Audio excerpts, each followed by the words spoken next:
दिल्ली में दम घुट रहा है। आबोहवा खराब होती जा रही है। हवा लगातार जहरीली हो रही है। जैसे लगता है दिल्ली गैस चेंबर में तब्दील हो गई है। आखिर करे तो क्या करे? दिल्ली वाले क्या करें? कैसे अपना बचाव करें? बात करते हैं इस बारे में पीएसआरआई के चेयरमैन, पल्मोनरी डिपार्टमेंट के और एम्स के एचओडी रहे डॉक्टर जीएस खिलनानी से। सर, दिल्ली वाले आखिर क्या करें सर? दम घुट रहा है। क्या सांसों में इमरजेंसी लग गई है सर? सांसों पर? एक तो मैं आपसे बताना चाहूंगा कि आपका लेंस दिल्ली पर है, और ये सिर्फ दिल्ली की समस्या नहीं है, आज ये सारे भारत की समस्या है। और खास करके जो जाइजेंटिक जो रीजन है, जो उसमें नॉर्थ इंडिया का, यूपी का मान लो सारा हिस्सा, बिहार का, उड़ीसा का, पंजाब का, हरियाणा का, एनसीआर का, बुलंदशहर का, ये सबकी प्रॉब्लम है। ये दिल्ली से सीमित नहीं है, क्योंकि आपका चैनल पूरे देश में जाता है। हालांकि डेटा दिल्ली में आता है, दिल्ली में कुछ होता है तो हाहाकार मचता है, लेकिन ये सच है कि दिल्ली में की जो ज्योग्राफिकल पोजीशन है, भौगोलिक स्थिति जो है वो ऐसी है कि यहाँ पर पॉल्यूशन इकट्ठा हो जाता है। और इससे पहले कि मैं आपको हेल्थ का पार्ट बताऊं कि दिल्ली का जो एयर पॉल्यूशन है वो दिल्ली से ही नहीं आता। आज की तारीख की बात करें तो जो पराली से आ रहा है 28 से 30%, लेकिन उसके अलावा गुड़गांव से, फरीदाबाद से, नोएडा से, ग्रेटर नोएडा से, उसके बियॉन्ड बुलंदशहर और पानीपत, यहाँ का जो पॉल्यूशन है ये भी कॉन्सेंट्रेट होता है दिल्ली में। इस वजह से हमारा एक गैस चैम्बर बन गया। अब ये समस्या जो हो गई है वो ऐसे हो गई है कि क्योंकि मैं एक पल्मोनोलॉजिस्ट हूँ, लंग का स्पेशलिस्ट हूँ और क्रिटिकल केयर मेरा स्पेशलाइजेशन है, तो ये आज तो गैस चैम्बर आपको दिख रहा है, लेकिन मैं अक्टूबर के शुरू से ही या एंड ऑफ सितंबर से ही मैं देख रहा हूँ कि मेरे जो पेशेंट्स जो एस्थमा के हैं, सीओपीडी के थे और लंग डिजीजेस के जो स्टेबल पेशेंट थे, जो बिल्कुल ठीक दवाइयों पे चल रहे थे, हल्की फुल्की, कुछ लोग दवाइयां छोड़ भी चुके थे, वो लोग आना शुरू हो गए। उनको तकलीफ होती थी कि सांस में तकलीफ हो रही है, खांसी हो रही है, रात रात भर सो नहीं पा रहे, वीजिंग हो रही है, बैठे रहते हैं सारी रात, अपना इनहेलर्स हर 15 मिनट में इनहेलर लेने के बावजूद भी उनको रिलीफ नहीं मिलता। तो उनको जब मैंने एग्जामिन किया तो उनको कोई फीवर वगैरह नहीं था, फीवर नहीं होता, एक्सरे कराते हैं, एक्सरे भी कुछ ठीक था। जब टेस्ट कराया तो उनके लंग फंक्शंस में भी ज्यादा कोई खराबी नहीं थी, लेकिन एक टेस्ट हमारा होता है जिसको हम कहते हैं fraction of exhaled nitric oxide, FeNO test कहते हैं, थोड़ा एडवांस टेस्ट होता है। वो एयरवे इन्फ्लामेशन को नापता है कि आपके सांस की नलियों में कितनी सूजन है, कितना, तो वो सबका बढ़ा हुआ था। तो उससे मुझे ये बिल्कुल कंफर्म हो गया कि ये एयरवे इन्फ्लेमेशन हो रहा है, और उसका कारण यही था कि जो हमारे जो प्रदूषण उस समय पुअर क्वालिटी में था, लेकिन वो भी कोई ऐसा नहीं है कि कम था, क्योंकि जो WHO कहता है 5 माइक्रोग्राम पर मीटर क्यूब जो है ना उनकी लिमिट है, हमारी तो 80-100 तो वैसे ही चलती रही। एक तो वो उस तरह के मरीज थे। दूसरे मरीज वो थे जो जिनको कोई लंग की समस्या नहीं रही पहले, और वो मेरे पास आते थे कि हमें खांसी शुरू हो गई, हमें हल्का सा बुखार सा महसूस हुआ, और हमें चेस्ट टाइटनेस होने लगी, छाती में तनाव होने लग गया, हमारे आंखों में जलन होती है और स्किन में इचिंग होती है, नींद ठीक से नहीं आती है। तो ये जब उनका मैंने टेस्ट किया ये वाला, तो उनका भी बढ़ा हुआ था। तो कहने का मतलब ये है कि ये दोनों, जो जिनको लंग की बीमारी है और जिनको नहीं भी है, जो हेल्दी लोग हैं, वो सब लोग इस वायु प्रदूषण से अफेक्टेड है। और तीसरा तबका वो था जिनको वायरल फीवर हुआ, एक्चुअल वायरल फीवर, जो कि 5 से 7 दिन में ठीक हो जाना चाहिए, उनका वो जो खांसी का दौर है या वीजिंग का दौर है वो लंबा हो गया, मतलब महीना महीना खांस रहे हैं। रात को आपने भी देखा होगा कई लोग जो है ना खांसते ही रहते हैं, और दिल्ली में ऐसी हालत हो गई है कि अगर किसी को हल्की फुल्की खांसी है तो उसको कोई सहानुभूति नहीं मिलती, वो कहते नहीं नहीं ये तो नॉर्मली है, ये तो होता ही है। चौथी जो है आईसीयू, एक मिनट बस, जो आईसीयू में जो एडमिशन बढ़ गए, निमोनिया के साथ, जो खासकर जो 80 साल से ज्यादा के लोग हैं जिनको बीमारियां थी, वो अब आईसीयू में आ गए। अब पूछिए आप। जी सर, आप बिल्कुल सही कह रहे थे। केवल दिल्ली के नहीं बल्कि एनसीआर बात करें और जो अभी जो रिसेंट जो डाटा आया है उसमें जो महानगर जो है, कलकत्ता की बात करें, मुंबई की बात करें, चेन्नई भी की बात करें, वहां भी जो पॉल्यूशन के लेवल लगातार बढ़ता जा रहा है सर। वहां भी एक खतरनाक स्थिति पहुंच रही है सर। जी, तो ये क्योंकि पहले मैं जब से ये मैंने इस पे शोध करना शुरू किया था, करीब 35 वर्ष पहले स्टडी हुई थी, उसमें ये पता चला था कि जो एम्स में जो स्टडी हुई थी उसमें पता चला था कि पॉल्यूशन के बढ़ते हार्ट अटैक्स, अस्थमा के अटैक्स और क्रॉनिक ब्रोंकाइटिस के अटैक्स 21 से 24% बढ़ जाते हैं। ये हमें उसके बाद ही ऑनरेबल कोर्ट ने उसको सीएनजी किया। उस समय ये था कि जो पॉल्यूशन नापा जाता था वो कुछ ही शहरों में नापा जाता था।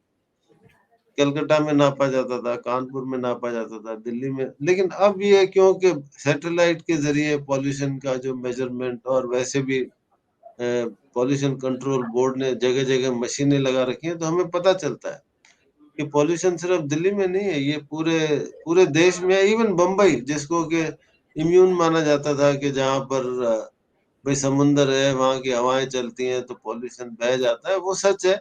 लेकिन इस साल मुंबई भी उससे कोई वंचित नहीं है। मुंबई का पॉल्यूशन भी बहुत ज्यादा है।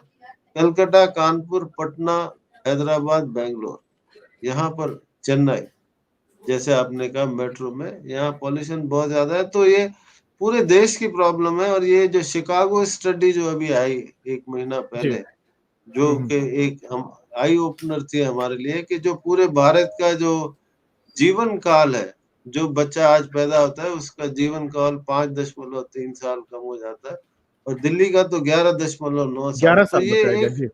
हाँ, 11.9 साल टू बी जी। प्रिसाइज। तो इसका मतलब ये है कि ये सिर्फ जीवन काल कम, वो तो खैर बहुत इंपॉर्टेंट बात है, लेकिन हमारी जो quality of life, quality of health है, आफ्टर ऑल वो कहते हैं कि पहला सुख निरोगी काया। तो आपकी अगर जी। काया ही निरोगी नहीं होगी तो बाकी सुख का क्या फायदा।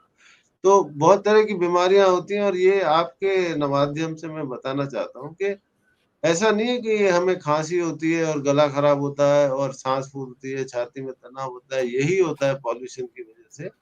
पॉल्यूशन के जो पार्टिकल्स होते हैं, जो अल्ट्रा फाइन पार्टिकुलेट होते हैं, जो 0.1 माइक्रोन से छोटे होते हैं, वो लंग को पार करते हुए खून में चले जाते हैं। और उसके साथ वो ब्रेन की बात करें तो डिमेंशिया और हार्ट स्ट्रोक्स हो जाते हैं। हार्ट की बात करें तो हार्ट डिजीज हो जाती है। गैस्ट्रोइंटेस्टिनल की बात करें तो इंडाइजेशन हो जाता है, पेट की बीमारियां हो जाती हैं। और एक जो शोध अभी दिल्ली और चेन्नई में हुआ था, डायबिटीज, जिसको कि हम सोचते हैं कि मीठा खाने से होती है और जेनेटिक होती है, वो सब सही है। लेकिन तो पॉल्यूशन का भी डायबिटीज के साथ सीधा रिलेशनशिप पाया गया। जी, तो मतलब पहले हम लोग मान के चलते थे कि प्रदूषण का असर जो है सीधे फेफड़े पर होता है, बल्कि पूरा बॉडी पर, शरीर पर इसका असर दिखता है सर। जी, जी, हार्ट अटैक्स ज़्यादा होते हैं, ब्रेन अटैक्स ज़्यादा होते हैं, और इवन किडनी भी अफ़ेक्ट होती है। जैसे मैंने बताया कि मधुमेह की बीमारी या डायबिटीज़ की बीमारी, जिसको सिर्फ़ मीठे से ही संबंधित किया जाता है। न सिर्फ़ डायबिटीज़ ज़्यादा है, भारत की बात करें तो 11.4% उसमें इंसिडेंट आया, जबकि कि वेस्टर्न वर्ल्ड में 6.4% है। और इसका पॉल्यूशन के साथ सीधा संबंध पाया गया। सिर्फ़ डायबिटीज़ ही नहीं, डायबिटीज की जो कॉम्प्लिकेशन होती हैं, वो वेसल से रिलेटेड होती हैं। जैसे हार्ट अटैक्स होते हैं, ब्रेन अटैक्स होते हैं, आंखों पर इफेक्ट होते हैं। ब्लाइंडनेस का सबसे कॉमन कॉज आज डायबिटीज है। तो वो भी जो है ना, वो वायु प्रदूषण से अफेक्ट होता है, क्योंकि वायु प्रदूषण जो है वो हमारी ब्लड वेसल्स को, उसको भी अफेक्ट करता है, क्योंकि इसमें सिर्फ पार्टिकुलेट नहीं जाते ना, इसमें carbon monoxide, nitric oxide, sulphur dioxide और बहुत सारे ऐसे कण होते हैं जो कि खून के जरिए, लंग के जरिए एंटर करते हैं, बट खून के जरिए पूरे शरीर में जाते हैं। तो हमारा सारा शरीर अफेक्ट होता है। तो जिनको गंभीर बीमारी है सर, तो उनके लिए तो और भी ज्यादा खतरा है, लीवर की प्रॉब्लम है, किडनी की प्रॉब्लम है, जी, जी। क्या तो करें सर? हाँ, तो जो जिनको इससे इससे पहले कि मैं उस पे जाऊँ, मैं आपको बताना चाहूँगा जो हमारे बच्चे हैं, जी, जो बच्चे 5 को साल लेकर, हाँ। से बच्चों को लेके हमें वो बहुत एक संगीन समस्या ये है कि जो दिल्ली के बच्चों की जो ग्रोथ है, एक एक स्टडी करी थी डॉक्टर जे.एन. पांडे ने, मेरे प्रोफेसर और मेंटर थे। उन्होंने एक स्टडी करी थी कि दिल्ली के स्कूल के बच्चों की लंग्स की कैपेसिटी, लंग फंक्शंस कंपेयर किए थे तिरुपति के स्कूल के बच्चों से, जी, और ये पाया गया कि दिल्ली के बच्चों के लंग्स की कैपेसिटी बहुत कम है। आज की बात करें तो जब मैंने ये लंग की प्रैक्टिस शुरू करी थी, तो किसी किसी विरले के घर में कोई नेबुलाइजेशन मशीन होती थी। बहुत रेयर होती थी। नेबुलाइजेशन मशीन मतलब बहुत बड़ी बात। आज की बात करें तो जिसके घर में भी छोटे बच्चे हैं, उनके पास नेबुलाइजेशन मशीन तो रखी हुई है, बिल्कुल क्योंकि सही कहा। उनके घर में खांसी और पसली का चलना और दमे का होना, चाहे उनको पता हो या नहीं हो, नेबुल तो ये क्यों है?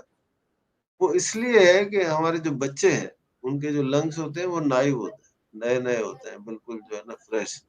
और वो जब क्रॉनिकली जब अफेक्ट होते हैं वायु प्रदूषण से, तो उनको अस्थमा की, निमोनिया की, बार-बार खाँसी होने की, पसली चलने की प्रॉब्लम होती है, और ये फिर लॉन्ग टर्म में चलती है। जिनको भी बचपन में अस्थमा होती है, उसमें से 50% बच्चों को वो परमानेंट चलती है, लॉन्ग टर्म। तो ये एक बड़ा जो प्रश्न आपने पूछा कि जो 75-70 से साल के बड़े वृद्ध लोग हैं, जिनको दमे की बीमारी है, अस्थमा की बीमारी है, हार्ट की बीमारी है, हार्ट फेल्योर में है, या मतलब साँस फूली रहती है, उनके लिए इस समय बहुत ही खतरे का समय है। और ये भी है कि उनके चांसेस निमोनिया होने के और आईसीयू में भर्ती होने के, डेथ के चांसेस, डेथ रेट भी बढ़ जाता है। तो उनके लिए ये सलाह है कि अपनी मूवमेंट को रेस्ट्रिक्ट करें। अब मैं उस पे आ रहा हूँ कि क्या करना चाहिए। अपनी एक मूवमेंट को एक रेस्ट्रिक्ट एक और करें। सर, अभी बीच में सर, फिर उसके बाद बात हाँ, कर रहा हूँ सर, इस पर क्या करना चाहिए सर? जो जी, प्रेग्नेंट महिलाएं हैं सर, क्या हाँ, उनके लिए भी जो हालात है, अभी सिचुएशन है दिल्ली या जो दूसरे जो महानगर है जहाँ पॉल्यूशन जो है, वो भी उनके लिए भी खतरा है सर, हालात? हाँ। ये बहुत अच्छा प्रश्न आपने पूछा। ये जो जो गर्भवती महिलाएँ होती हैं, वो उनके बॉडी में भी पॉल्यूशन जाता है, तो जो फीटस होता है, जो अंदर बच्चे की जो डेवलपमेंट हो रही है, उस पे बहुत असर पड़ता है। और उसमें जो है, जिसको हम कहते हैं इंट्रायूट्राइन ग्रोथ रिटार्डेशन, बच्चे की जो ग्रोथ होती है वो कम होती है, उसकी डेवलपमेंट कम होती है, और न सिर्फ बच्चे की, जब वो पैदा होता है और उसका जीवन काल में भी उसका असर पड़ता है।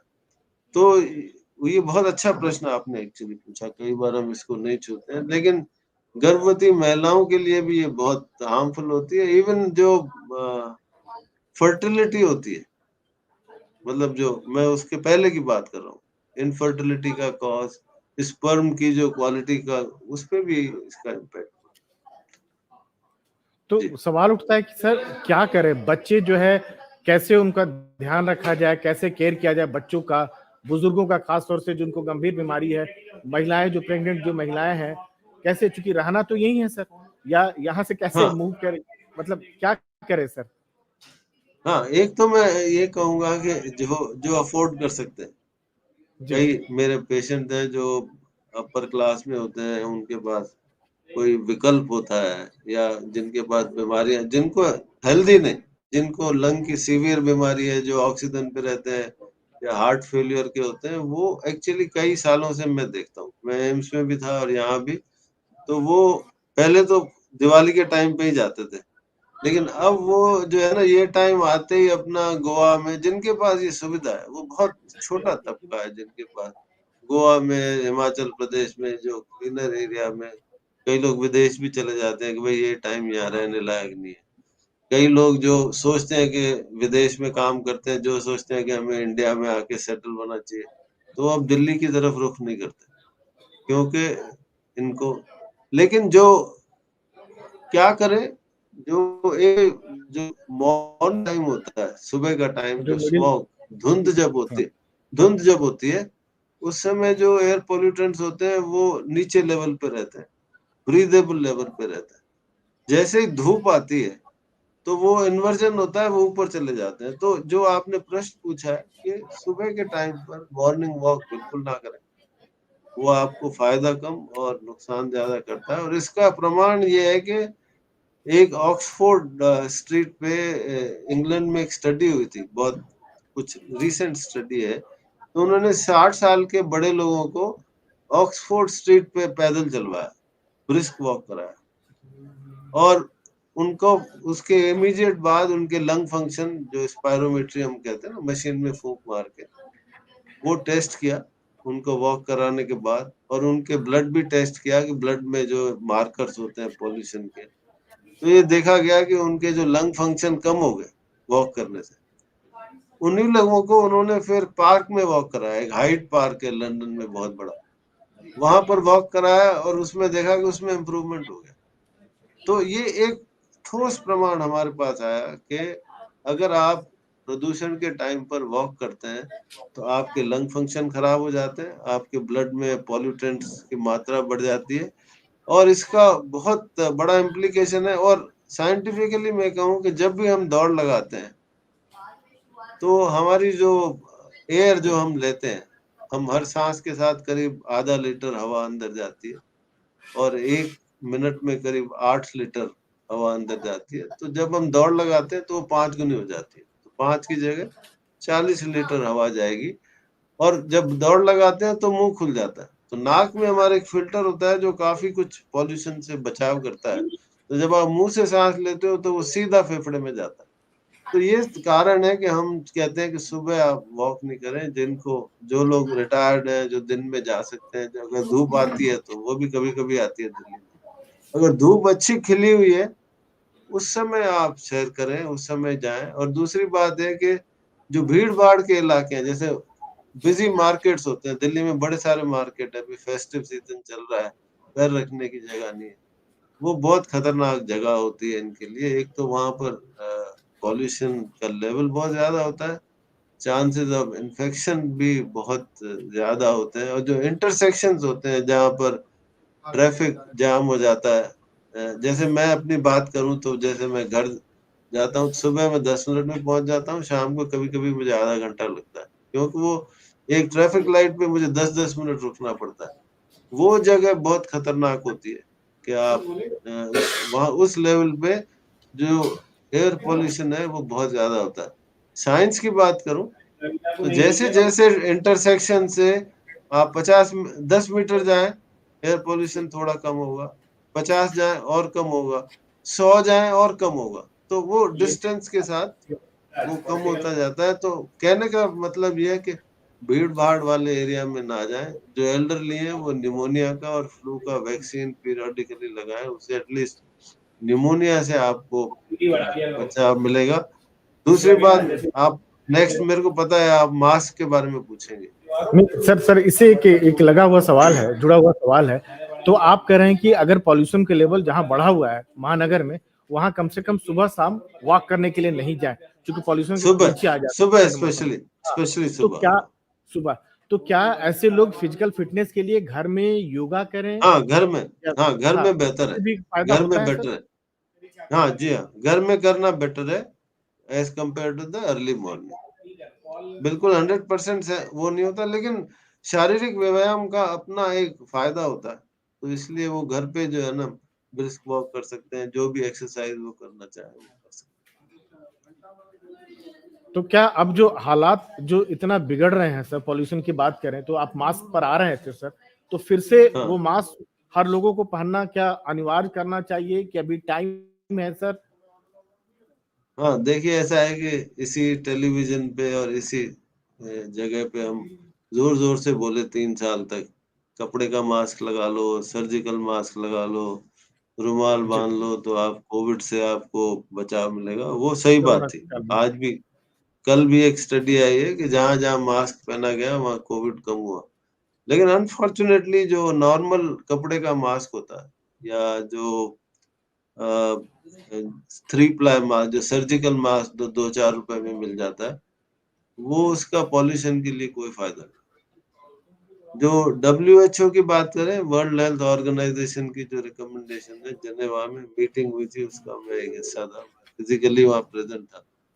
तो उन्होंने जो भी वैज्ञानिक प्रमाण थे पूरे दुनिया से, वो देके ये एक नतीजा निकाला कि मास्क, जिसको वो रेस्पिरेटर कहते हैं अपनी भाषा में, उसका पॉल्यूशन से कोई बचाव नहीं है। लेकिन मैंने वहां कंटेस्ट किया कि भाई आपकी जो स्टडीज हैं वो तो 20 माइक्रोग्राम पे, 10 माइक्रोग्राम PM 2.5 पे, पर हम तो 200 पे रहते हैं, 150 पे रहते हैं, तो हमारे लिए रिकमेंडेशन ये सही नहीं है। बट वो खैर मेरी बात तो नहीं मानी, कि उन्होंने कहा कि हम तो एविडेंस के बेस पर रिकमेंडेशन देते हैं। लेकिन मेरा व्यक्तिगत ओपिनियन ये है कि N95 मास्क, उससे भी एक बेटर मास्क होता है KN95 मास्क, वो एक्चुअली 99 मास्क होता है। तो वो अगर लगाएंगे और ठीक से लगाएंगे, नाक पे फिक्स करके, लीकेज नहीं होनी चाहिए, तो आपको कुछ कुछ पूरा नहीं, कुछ कुछ मतलब बचा होगा। क्योंकि जो मास्क जो है ना, वो कार्बन मोनोऑक्साइड को और नाइट्रिक ऑक्साइड को नहीं रोकेगा, वो तो निकल ही जाएगा उसमें से। लेकिन फिर भी something is better than nothing. पर ये जरूरी बताना है आपके माध्यम से कि साधारण मास्क का और कपड़े का, जो कई लोग हैं ना, जाते हैं भीड़ मार्केट में तो एक रुमाल लगा लेते हैं, सोचते हैं कि हम बच गए, कुछ बचाव नहीं होता। मास्क लगाना है तो proper N95 mask. Proper mask लगाना है। सर एक और आजकल चलन बड़ा है प्यूरिफायर का, सर प्यूरिफायर का, खास तौर से इंडोर जो पॉल्यूशन होता है, तो ये कितना कारगर है सर? बाहर भी देखिए एयर पॉल्यूशन, अंदर भी। प्यूरिफायर, जी। हाँ देखिए एयर प्यूरिफायर क्या होता है, एक छन्नी होती, आप चाय पीते हैं तो वो चाय की प्यूरिफायर, छन्नी हाँ। भी यूज करते हो आप। पर एयर प्यूरिफायर में, जो अच्छा एयर प्यूरिफायर होता है, जो अच्छी मेक का होता है, उसमें दो चीज होती है। एक छन्नी होती है, उसमें से PM 2.5 जो होता है वो छन जाता है। उसके बाद एक दूसरा होता है एड्सॉर्बिटेंट, AD, एड्सॉर्बिटेंट। एड्सॉर्बिटेंट जो होता है वो गैसेस को एब्जॉर्ब करता है, carbon monoxide, nitric oxide, oxides of sulphur, sulphur dioxide, और जो गैसेस होती है उनको एब्जॉर्ब करता है। फिर जो एक तरफ से गंदी हवा आती है और दूसरी तरफ से हवा जो छन के आती है, आप सोचते हैं कि वो बहुत सही हवा है, तो वो आपको, तो इस ये एयर प्यूरिफायर जो है ना, वो जो इस समय जो हमारे हालात हैं, और इस समय जो लोग जिन लोगों को बीमारी है या बहुत वृद्धावस्था में है, उनके लिए कुछ बेनिफिट दे सकती है, लेकिन वैज्ञानिक प्रमाण नहीं है। लेकिन वैज्ञानिक इसके लिए कुछ कुछ कुछ आपको ध्यान रखना पड़ेगा। एक तो जो आपका एयर प्यूरिफायर है, उसकी जो कैपेसिटी है और कमरे का जो वॉल्यूम है, उसके कमेंसरेट होना चाहिए। वो बताते हैं कि ये एयर प्यूरिफायर इतने वॉल्यूम के लिए काम करेगा। एक तो ये बात। दूसरी बात है कि आप एयर कंडीशन चलाते हैं तो बिजली बचाने के लिए आप जब कमरे में रहते हैं तभी आप उसको ऑन करते हैं, लेकिन एयर प्यूरिफायर उस कमरे में हमेशा ऑन रहना चाहिए। ऐसे नहीं कि जब आप एंटर किए तब एयर प्यूरिफायर ऑन किया। दूसरी बात। तीसरी बात है कि एयर प्यूरिफायर का जो डायरेक्शन है, जो साफ हवा देता है, वो उस तरफ होना चाहिए जहां आपका बिस्तर हो या जहां आपकी बैठने की जगह हो। चौथी बात यह है कि कमरा और खिड़कियां सब बिल्कुल बंद करनी पड़ेगी। अगर आपका चाय के लिए, खाने के लिए, यूरिन करने के लिए आप बार बार दरवाजा खोलते हैं तो उसका कोई फायदा नहीं होता, वो बराबर हो जाता है। और पांचवी बात है कि आप सोचें कि आपने एयर प्यूरिफायर अपने कम सेंटर में रख लिया घर में, लिविंग रूम में, और उसको ऑन कर दिया और सोचा आप सही हवा ले रहे हैं, तो वो भी गलत है। उसका कोई आपको फायदा नहीं होगा। और आखिरी बात यह है कि maintenance of air purifier is very important. Filter बदलने पड़ते हैं, एड्सॉर्बिटेंट बदलते रहते हैं, नहीं तो वो खुद एक इन्फेक्शन का सोर्स बन जाता है, फंगल इन्फेक्शन को फैलाता है। तो इसलिए वो जो भी हर 3 हफ्ते 2 हफ्ते जो भी रिकमेंडेशन हो, वो फिल्टर्स बदलते रहना चाहिए। और आखिरी बात यह है कि जो हेल्दी लोग हैं उनको उसका कोई फायदा नहीं है। जो बीमार लोग हैं, जो ऑक्सीजन पे हैं, जिनको क्रॉनिक बीमारियां हैं, वो उसमें रह सकते हैं, उनको उसका कुछ कुछ बेनिफिट मिलेगा। ये मेरा व्यक्तिगत सोच है। सर एक और सवाल है कि सरकार और प्रशासन को सर कुछ सुझाव देना चाहेंगे ताकि हालात बेहतर हो, क्योंकि हर बार दिल्ली और बड़े शहरों की समस्या बिल्कुल आम बन चुकी है। तो मैं इसके साथ एसोसिएटेड रहा हूँ। जो AQI बना था, जो 2000 मेरे ख्याल 2015 या 13 की बात थी, मैं उस कमेटी का मेंबर था। जो AQI जो आज हम रोज करते हैं, और मैं उसके साथ एसोसिएटेड रहा हूँ, WHO के साथ भी एसोसिएटेड हूँ। तो हमें पता है कि प्रदूषण कहाँ से आ रहा है। व्हीकल्स सबसे इम्पोर्टेंट है, और जो इंडस्ट्रीज है, कोल, वो सबसे इम्पोर्टेंट है।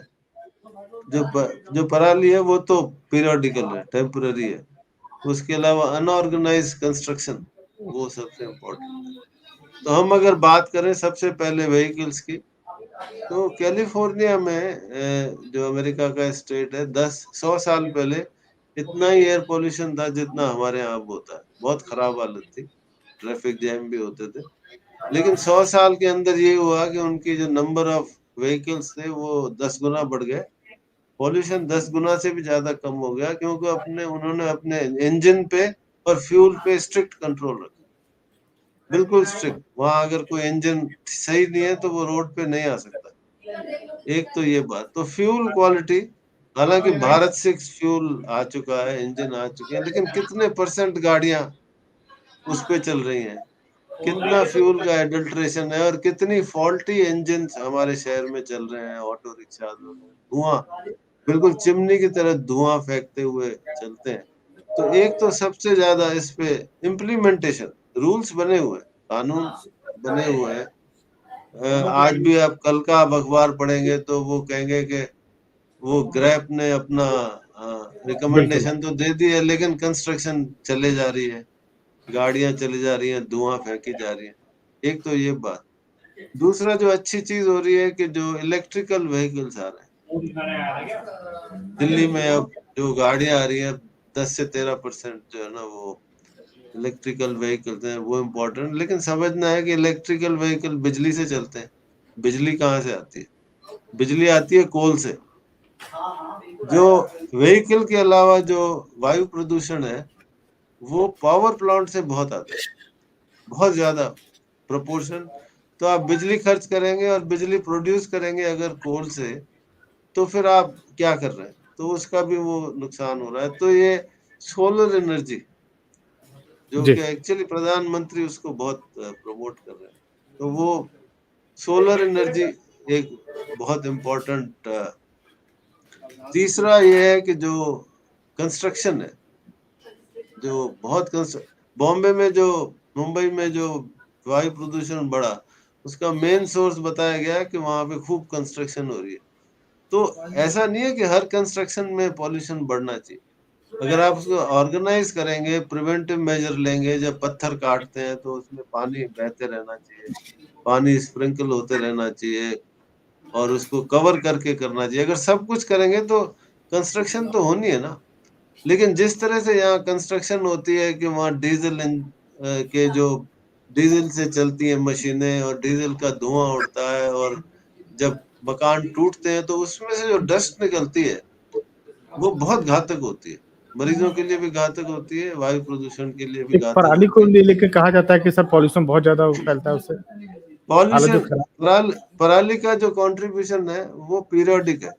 इस समय बहुत ज्यादा है। एक महीना जी। पहले भी बताया गया कि 3% था, आज 27-28% पराली से आ रहा है। वो तो एक मैनेजेबल है। ये तो सरकार को और उसको इम्प्लीमेंट करना है। एक दूसरे को ब्लेम करने से कुछ नहीं होगा, उस पे एक्शन लेना जो है ना, बिल्कुल वो सही कहते जरूरी हैं। है। तो ये सब अगर बातें करेंगे तो ये, मैं हमेशा कहता हूँ कि ये मैन मेड प्रॉब्लम्स है हमारे, ये किसी ने, ईश्वर ने नहीं दी। कोविड को कह लो कि भगवान ने दिया, लेकिन जो पॉल्यूशन है जी। वो मैन मेड प्रॉब्लम। सर एक और सलाह आप अगर दे सके, लोग खान पान पर क्या ख्याल रखें, क्या खाएं इस दौरान, ताकि देखिए उनके सेहत के लिए, स्वास्थ्य के लिए ठीक हो सर, बेहतर हो सर। हाँ, वो जो है ना, सिर्फ पॉल्यूशन से संबंधित नहीं है। वो तो अपने आप को सेहतमंद रखने के लिए, ये जो रिस्क फैक्टर्स होते हैं ना, जो अ, जैसे कोविड के टाइम पे हमने देखा कि किसकी डेथ ज्यादा हुई, कौन आईसीयू में ज्यादा पहुंचे।